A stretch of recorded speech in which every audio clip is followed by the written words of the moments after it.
بسم اللہ الرحمن الرحیم۔ میرے عزیز دوستو، آپ سب کو ناگ ٹی وی 4 پر خوش آمدید۔ دوستو، اس وقت اسلام آباد کی فضا نہایت ہی ٹھنڈی ٹھار ہے، مگر سیاسی بحث کے افواہوں کے سلسلے میں نہایت ہی گہری دھند ہے۔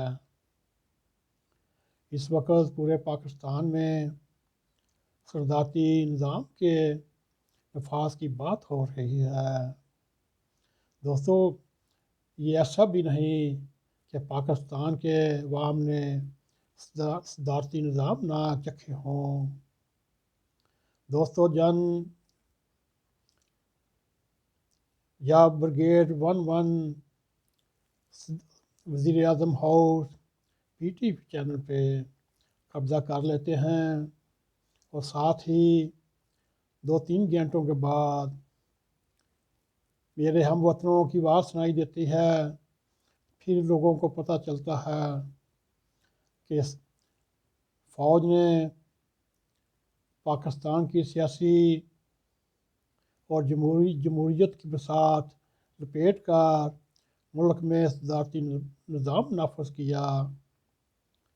دوستو، اس میں جنرل ایوب خان کا مکمل صدارتی نظام قائم ہوا اور ملک میں صدارتی انتخاب بھی ہوتے رہے، اور اس کے بعد جنرل ضیاء الحق نے بھی 1977 سے لے کر 1985 تک 8 سال صدارتی نظام ہی رکھا۔ بقول اس کے یہ آئین کی کاپی 2.5 صفحے کی کاپی ہے، اس کو ٹشو کی طرح لپیٹ کر پھینک دیا جائے تو یہ آئین کہاں رہتا ہے۔ پھر اسی تسلسل کو پرویز مشرف نے بھی 1999 سے لے کر 2002 تک مکمل صدارتی نظام رکھا۔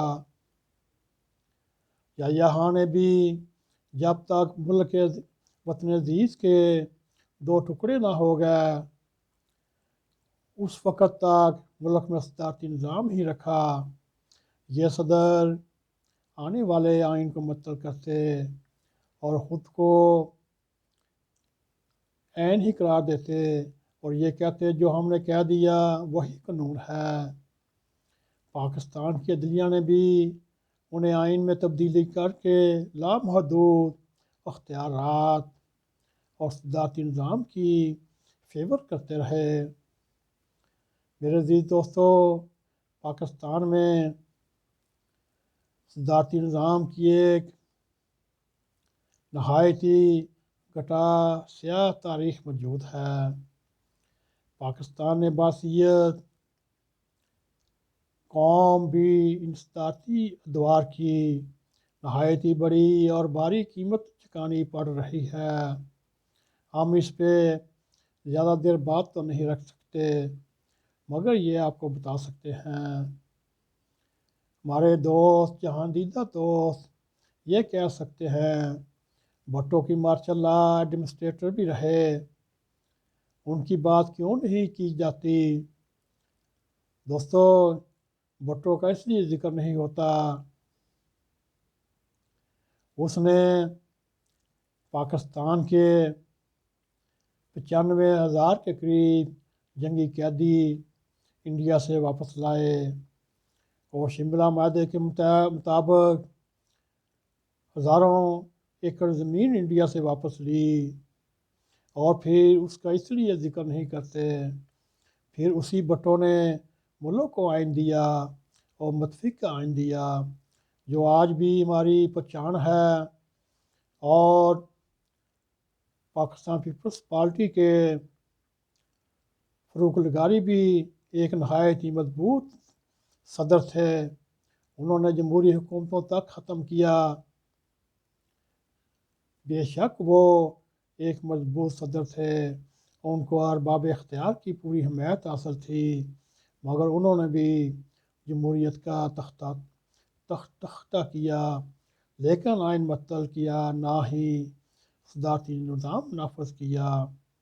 دوستوں انہوں نے بھی ایک مقررہ مدت میں انتخابات کرائے اور ایک نئی حکومت آئی، اور اس کے بعد دیکھنے میں آیا غلام ساق خان بھی ایک مضبوط اور طاقتور صدر رہے۔ انہوں نے ایک نہیں 2 حکومتوں کو اپنے قلم کے ساتھ گھر کو بھیج دیا، لیکن وہ بھی نیا نظام نہ لا سکے اور نہ ہی معطل کر سکے۔ اس کے بعد پھر آصف علی زرداری بھی ایک مضبوط صدر تھا، لیکن انہوں نے صدر کا پارلیمنٹ توڑنے کا اختیار ہی ختم کر دیا۔ اس لیے اب کسی صدر کی بساط لپیٹنے کی ہمت نہیں، طاقت نہیں۔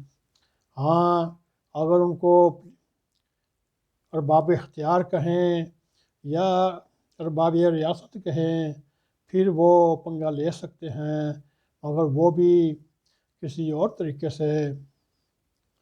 دوستو اس وقت یہ سننے میں آ رہا ہے عمران خان اور ارباب اختیار مل کر ملک میں ایمرجنسی نافذ کرنے کا سوچ رہے ہیں، اور اس کی آڑ میں وہ پاکستانی عوام کو ریفرنڈم کے لیے تیار کریں گے، اور وہ اسلامی ریاست مدینہ ہوگی جس کے لیے وہ ریفرنڈم کرائیں گے۔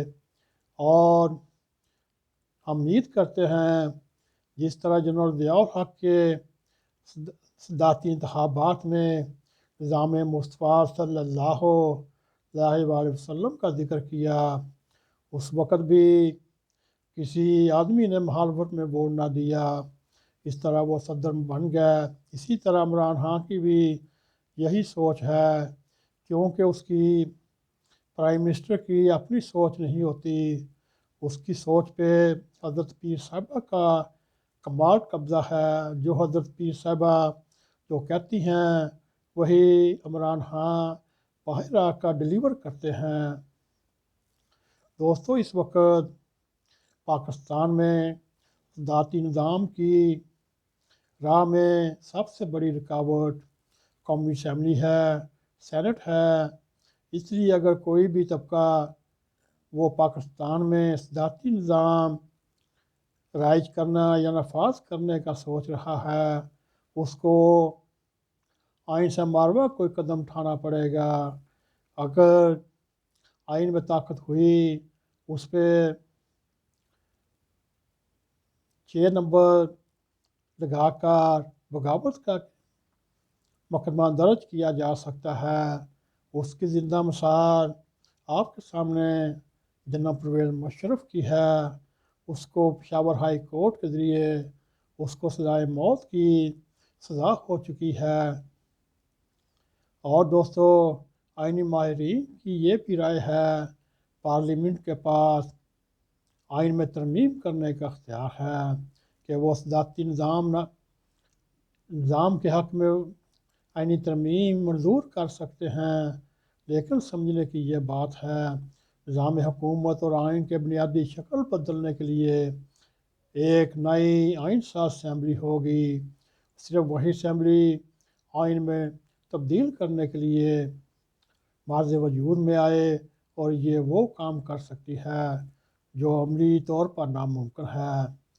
ہمارے پاکستانی عوام کو سوچنا چاہیے، ہم اگر آئین پر بھی 2 ٹکڑے کرنے پر متفق ہوئے ہیں، کیا اس سے ان کا جو نیا ایڈوینچر خطرناک ہو سکتا ہے، یہ سب اسٹیک ہولڈر کا متفق ہونا بھی ظاہری طور پر ناممکن ہے۔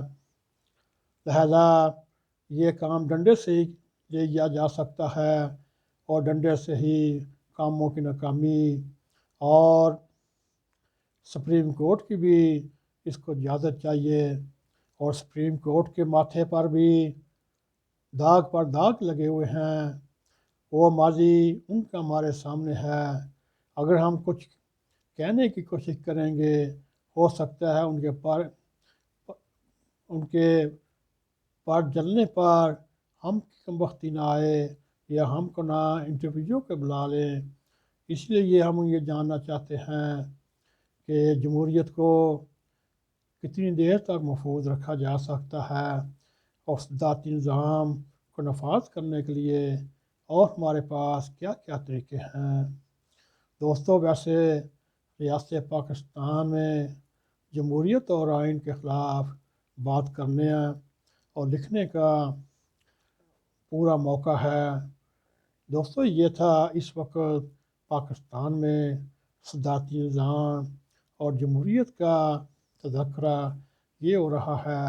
دوستو، آپ بھی انتظار کریں، ہم بھی کرتے ہیں یہ اونٹ کس کروٹ میں بیٹھتا ہے، اور تاکہ ہمیں اور آپ کو صحیح پتہ چل سکے یہ صدارتی نظام لانے کا پراپوگنڈا ایک بلف ہے یا 23 کروڑ عوام کی مہنگائی کی طرف سے دھیان مٹانا ہے۔ یہ تو وقت آنے والا فیصلہ کرے گا، اس وقت تک کے لیے آپ بھی انتظار کریں، ہم ہی کرتے ہیں۔ جی دوستو، اگر آپ کو ہمارا یہ پروگرام پسند آئے، اس کو لائک بھی کریں، اس کو شیئر بھی کریں، اور کمنٹ سیکشن میں جا کے اپنا زار خیال کریں، اور اس کے ساتھ ہی ناگ TV4 کو سبسکرائب کریں۔